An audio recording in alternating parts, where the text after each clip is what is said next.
It's not even a blade.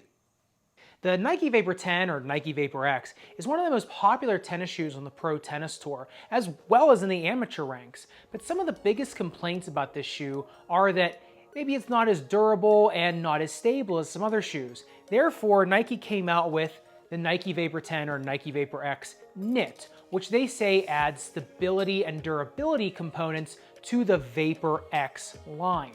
But are these additions to the Vapor X more innovative or intrusive? Let's find out.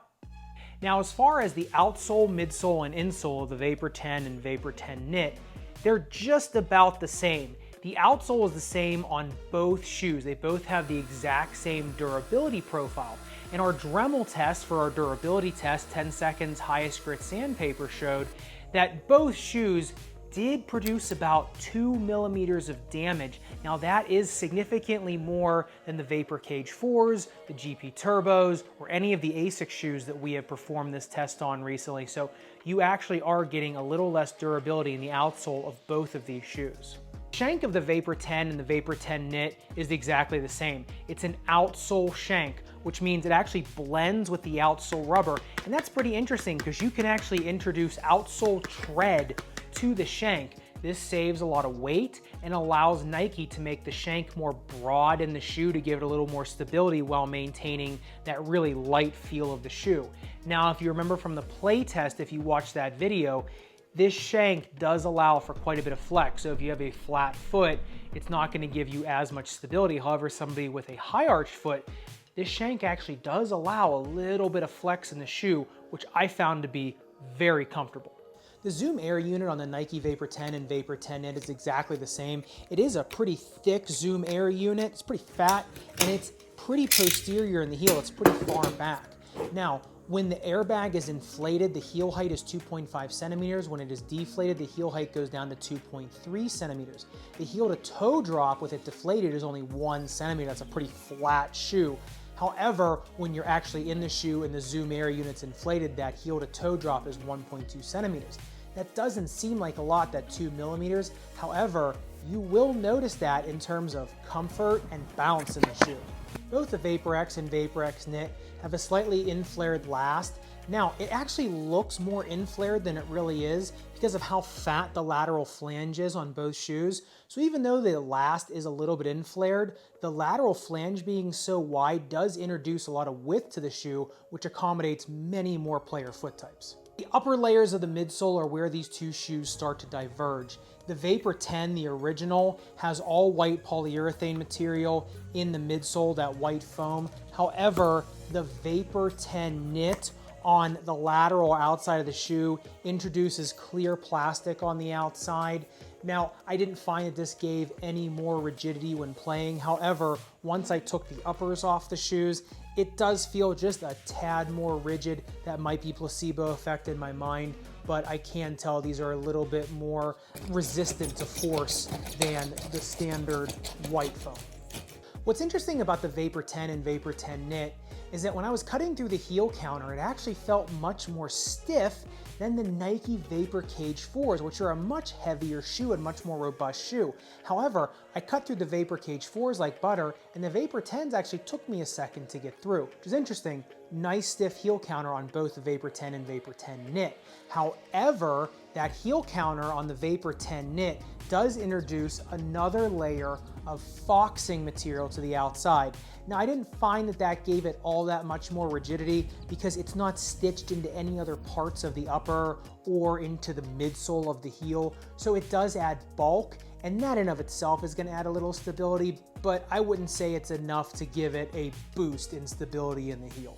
The other big differences in these shoes come in the upper. As you can tell here on the profile of the Vapor 10 Knit, you actually have a sock liner stitched into the upper, whereas in the original Vapor 10s, all you have is a 2-layer mesh. Now the upper of the Vapor X original is just 2 layers. The first is a very thin mesh layer, and the second is kind of like a fishnet weaving, which isn't very resistant. Durability test with their Dremel 10 seconds highest grit sandpaper ripped this upper right through, no problem, and even made a little bit of a dent in the second layer of the upper. Now, we also did a durability test of this poly material where it's kind of reinforced in the toe box, and that only produced 1 millimeter of damage, which was actually less than the rubber in the outsole. One of my favorite design elements of the Nike Vapor 10 and Nike Vapor 10 Knit is the lacing system. The laces interact with the first and second layer of the upper. They actually come together in a loop to make the eyelets. Now what happens with this is when you pull them, the entire upper cinches evenly. You get a much more even fit and much more secure fit with this type of lacing system. Now the Nike Vapor 10 Knit also adds a sock liner to the upper, which makes it a 3-layer upper. This sock liner does not interact with the shoelaces, and it is actually pretty slippery. So if you remember in the playtest video, my heel was actually coming out of this just a little bit until I broke the shoe in. What also that the Nike Vapor 10 Knit introduces is more of a woven knitted upper. This knit upper also has these rubber pieces up here right where you toe drag, right in the medial toe box and up into basically the medial midfoot, right where the ball of your foot meets the midfoot. These little pieces of aggro crag material are supposed to help the shoe's upper durability because like we saw with the Dremel test, it just ripped right through the Vapor 10 upper. Now, Dremel test on this upper and this aggro crag material showed about 2 millimeters of damage. That's exactly the same as the outsole. And I believe that material that's on the Vapor 10 original is actually underneath of this aggro crag material. So that's double thickness. Next Dremel test we did was actually in the knit part of the upper. 10 seconds, highest grit sandpaper on the Dremel, and it didn't even get through the knitted material. So this knit is no joke. So let me know down in the comments, are you going with the Vapor 10 or Vapor 10 Knit or neither?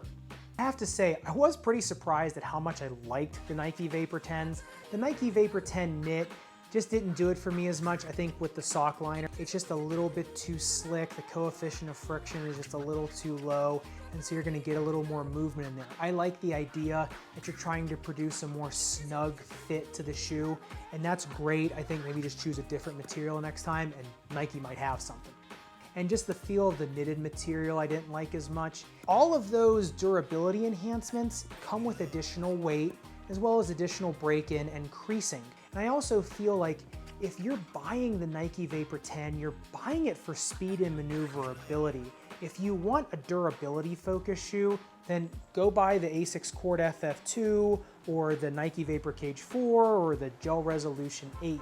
The Vapor 10 Knit, I think, kind of fits a mold that just might not be there and just might not be necessary at this time. I think that Nike is close. I think some design tweaks on the Vapor 10 Knit, and I do think it would be a very elite shoe, but as of right now, my money is with the Vapor 10 Original. And speaking of Nike Originals, we do have a subscriber requested old school Nike tennis playtest and teardown coming up next week. You're not gonna wanna miss what shoe I found. Took me a while, but what shoe I found to playtest and tear down from back in the day. So I hope everyone has a great day, great night wherever you're tuning in from, and I'll see you next time.